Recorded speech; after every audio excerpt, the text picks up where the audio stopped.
ಅದನ್ನು ಸ್ವೀಕರಿಸಿದ ಮೇಲೆ ಸಂಭ್ರಮ ಅಲ್ಲ ಸರ್, ಇದು ನನಗೆ ಸಿಕ್ಕಂಥ ವರ. ಸುದೀಪ್ ಸರ್ ಒಂದು ವೇದಿಕೆಯಲ್ಲಿ ಮಾತಾಡಿದಂಥ ಮಾತು ಈ ಸಿನಿಮಾಗೆ ನೆಗೆಟಿವ್ ಆಗಿ ಕನ್ವರ್ಟ್ ಆಗಿದೆ ಅಂತ. ಯಾಕಂದ್ರೆ ಸಿನಿಮಾ ಚೆನ್ನಾಗಿದ್ರು ಕೂಡ ಸಿಕ್ಕಾಪಟ್ಟೆ ನೆಗೆಟಿವ್ ಆಗಿ ಒಂದಷ್ಟು ಪೋಸ್ಟ್ಗಳು ಬರ್ತಾ ಇದೆ. ಸೊ ಮೊದಲ 3 ದಿವಸ ಫ್ಯಾನ್ಸ್ಗಳ ಸಿನಿಮಾ ಆಗಿರುತ್ತೆ, ಫ್ಯಾನ್ಸ್ಗಳು ಬಂದು ಸಿಕ್ಕಾಪಟ್ಟೆ ನೋಡ್ತಾರೆ. ಆ ನಂತರ ಬರೋರು ಪ್ರೇಕ್ಷಕರು. ಸೊ ಇವ್ರಿಗೆ ಕೆಟ್ಟದಾಗಿ ಮೈಂಡಲ್ಲಿ ತುಂಬಿದ್ರೆ ಆ ನಂತರದಲ್ಲಿ ಬರೋ ಪ್ರೇಕ್ಷಕರು ತೊಂದರೆ ಆಗುತ್ತೆ ಅನ್ನುವಂಥದ್ದು. ಈ ಬದನೆಕಾಯಿ ಆಗಲ್ಲ ಬನ್ನಿ. ಸುದೀಪ್ ಸರ್, ವೇದಿಕೆ ಮೇಲೆ ನೀವು ಹೇಳ್ತೀರಾ, ವೇದಿಕೆ ಮಾತಾಡಿರೋದ್ರಿಂದ ನೆಗೆಟಿವ್ ಅಲ್ಲ ಸರ್. ನೆಗೆಟಿವ್ ಒಂದು ಲಾರಿ ಗಟ್ಲೆ ಬರೋದು ನೋಡಿದ್ದಕ್ಕೆ ಮಾತಾಡಿದ್ದು ನಾನು. ನನಗೇನು ಕೆಲಸ ಇಲ್ವಾ? ಮಾತಾಡಿದ್ವಿ. ಈಗ ನೀವು ನೆಗೆಟಿವ್ ಅಂತೀರಾ, ಮಾಡಲಿ ಬಿಡಿ. ಈಗ ನೀವು ಹೇಳ್ತೀರಿ ನಿನ್ನೆ ನವರಂಗ್ ಥಿಯೇಟ್ರ್ 10:30 ಶೋ, ಅದು 10 ಗಂಟೆ show, 80% ladies with their children. ಈಗ ಇನ್ನೊಬ್ರು ಇಲ್ಲಿ ಕುತ್ಕೊಂಡ್ರೆ ಇವರೇ ಹೇಳಿದ್ರು, ಸುದೀಪ್ ಅವರಿಗೆ ಫೀಮೇಲ್ ಫ್ಯಾನ್ಸು ಆ ಥರ ಇದೆ ಬಳಗ ಅಂತಂದರು. ಈಗ ಅವ್ರನ್ನ ವೀಕ್ಷಕರಾಗಿ ತೊಗೊತಿರೋ ಫ್ಯಾನ್ಸ್ ಆಗಿ ತೊಗೊತಿರೋ, it's not needed. Kannada cinema ನೋಡೋಕೆ 10 ಗಂಟೆ ರಾತ್ರಿ ಆ ಚಳಿಯಲ್ಲಿ, ನೆನ್ನೆ ಒನ್ ವೀಕ್ ಡೇಸಲ್ಲಿ 10 ಗಂಟೆಗೆ ಅಷ್ಟು ಫುಲ್ ಆಗಿ ಬರೀ 80% ladies and with their children ಬಂದಿದ್ದಾರೆ ಅಂದರೆ, ನೀವು ಹೇಳಿ. ಅವ್ರಿಗೂ ಕಿವಿ ಇದೆ, ಕಣ್ಣಿದೆ, ಎಲ್ಲದಕ್ಕಿಂತ ಹೆಚ್ಚಾಗಿ ಬುದ್ಧಿ ಇದೆ. ಯಾವ್ದು ಕೇಳಬೇಕು, ಯಾವ್ದು ಕೇಳಬಾರ್ದು. ಬರ್ತಾ ಇರೋದು ಎಲ್ಲಿಂದ? ನಿಮ್ಮ ಲೋಗೋ ಹಾಕ್ಕೊಂಡು. ಇದನ್ನು ನಂಬ್ತಾರ ಅವರು? ಹೇಳಿ. ಈಗ ಅದೇನಾರು ನೆಗೆಟಿವ್ ಆಗ್ತಾ ಇದೆ ಅಂದರೆ ನೀವೇನು ಮಾಡಬೇಕು? ಅಯ್ಯ, ಸುದೀಪ್ ಅವರೊಬ್ಬರಲ್ಲ, ನನ್ನ ಮಕ್ಕಳ ನಾವು ಇದ್ದೀವಿ, ನಮ್ಮ ಲೋಗೋಗೆ ಕೈ ಹಾಕ್ತೀರಾ ಅಂತ ನೀವು ರೊಚ್ಚಿಗೆ ಎದ್ದೇಳಬೇಕು. ಆ ರೊಚ್ಚಿಗೆ ಎದ್ದೇಳ್ತಾ ಇದ್ದೀರ ಅಂತ ನಾನು ಕಾಯ್ತಾ ಇದ್ದೀನಿ ನೋಡೋದಕ್ಕೆ. ನಮ್ದನ್ನು ನಾವು ಕಾಪಾಡ್ಕೊಂಡ್ವಿ, ನಿಮ್ಮದನ್ನು ನೀವು ಕಾಪಾಡ್ಕೊಳ್ಳಿ. ಅಲ್ಲಿದ್ದೀವಿ.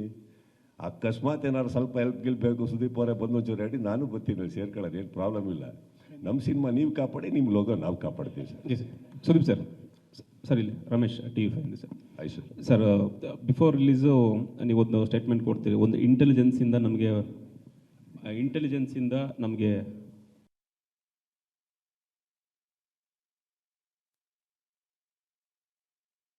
ಸರಿಂದ ಆ್ಯಂಡ್ ರಾಜಗೌಡರಿಂದ ಅಂತೇಳಿ. ಸೊ ಆ ಇಂಟೆಲಿಜೆನ್ಸ್ ಅವರಿಂದ ಅಲ್ಲ, ಅದು ಬಂದಾಗ ಅವ್ರು ಇದ್ರು. ಓಕೆ, ನನ್ನ ಇಂಟೆಲಿಜೆನ್ಸ್ ಅವ್ರು 3 ಜನ ಅಲ್ಲ, ನನ್ನ ಸಹೋದರರು. ಅವ್ರ 3 ಜನ ನನ್ನ ಇಂಟೆಲಿಜೆನ್ಸ್ ಅಲ್ಲ ಸರ್. ಪಾಪ ಅವ್ರ ಮೂಲಕ ಅಂತ ಬಂತು ಅಂತ. ಅವ್ರ ಮುಖಾಂತರನೂ ಬರಲಿಲ್ಲ. ಅವ್ರು ಬಂದಾಗ ನನ್ನ ಕಾರಲ್ಲಿ ಇದ್ರು ಸರ್. ಓಕೆ, ಅಷ್ಟೇ ಸರ್. ಈ ಇಂಟೆಲಿಜೆನ್ಸ್ ವಿಚಾರ ಮಾತಾಡಿದಾಗ ಅದನ್ನಷ್ಟು ಹೊರಗಡೆ ಅಗೇನ್ ಚರ್ಚೆ ಆಯಿತು. ಏನಂತಂದ್ರೆ ಇಂಟೆಲಿಜೆನ್ಸ್ ಇರೋದು ಜಸ್ಟ್ CMಗೆ ಮತ್ತು DCMಗೆ ಇರುತ್ತೆ, ಇವ್ರಿಗೆ ಹೆಂಗೆ ಬಂದ್ಬಿಡುತ್ತೆ ಇಂಟೆಲಿಜೆನ್ಸ್ ಅಂತ. ಅಗೇನ್ ಇಲ್ಲಿ ಸತೀಶ್ ಸರ್ ಹೇಳಿದಾಗೆ ಅದು ನಿಜ ಕೂಡ ಆಯಿತು. ಜಸ್ಟ್ 24 ಅವರ್ಸಲ್ಲಿ ಅಗೇನ್ ಲೀಕ್ ಆಗೋಯ್ತು. ಸೊ ಈ ಒಂದು ಟೀಕೆ ಟಿಪ್ಪಣಿಗಳ ಬಗ್ಗೆ ಏನು ಹೇಳ್ತೀರಿ ಸರ್? ಇಂಟೆಲಿಜೆನ್ಸ್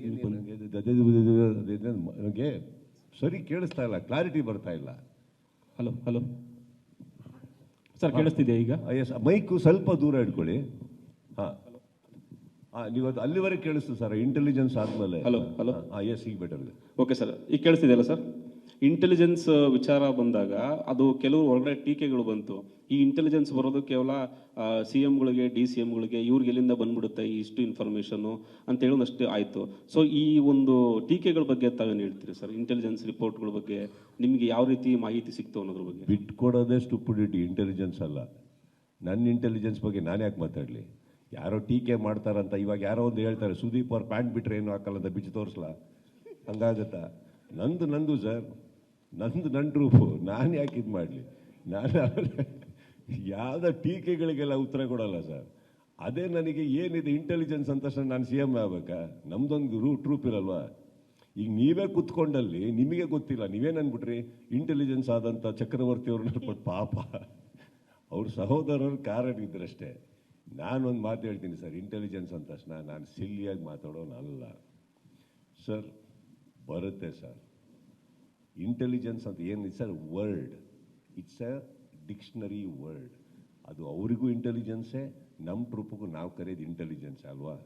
ಸೊ ಈಗ ಆ ಥರ ಸರ್ ನಮ್ಮದೊಂದು ಇರುತ್ತೆ. ಆ್ಯಂಡ್ ನಮ್ದಿರೋದನ್ನು ಯಾವುದೋ ಏರಿಯಾದಿಂದ ಬಂದಿಲ್ಲ ಸರ್, ಅದು ನಿಮ್ಮ ಮಾಧ್ಯಮದಿಂದನೇ ಇರ್ಬೋದು. ಹಿಂಟ್ ಕೊಡ್ತಾ ಇದ್ದೀನಿ. ಮಾಧ್ಯಮದಲ್ಲಿ ನಿಮ್ಮ ರಿಸೋರ್ಸಸ್ ಹೆಂಗಿದೆ ಸರ್? ಇವತ್ತವರೆಗೆ ಬಿಟ್ಕೊಟ್ಟಿದ್ದೀರಾ? ನಮ್ಮ ಟೆರಸಲ್ಲಿ ಏನು ನಡೀತು ಅಂತ ನೀವು ಪೋಸ್ಟ್ ಮಾಡಿರ್ತೀರ. ನಾನು ಹೆಂಗೆ ಸರ್ ಗೊತ್ತು ಅಂದರೆ ನಮ್ಮ ಅಂದಿರ್ತೀರ ನೀವು. ಈಗ ನಾನೊಂದು ಹೇಳ್ತೀನಿ ಸರ್, ನನ್ನ ಇಂಟೆಲಿಜೆನ್ಸ್ ಬಂದಿದ್ದು ನಿಮ್ಮಿಂದನೇ ಸರ್,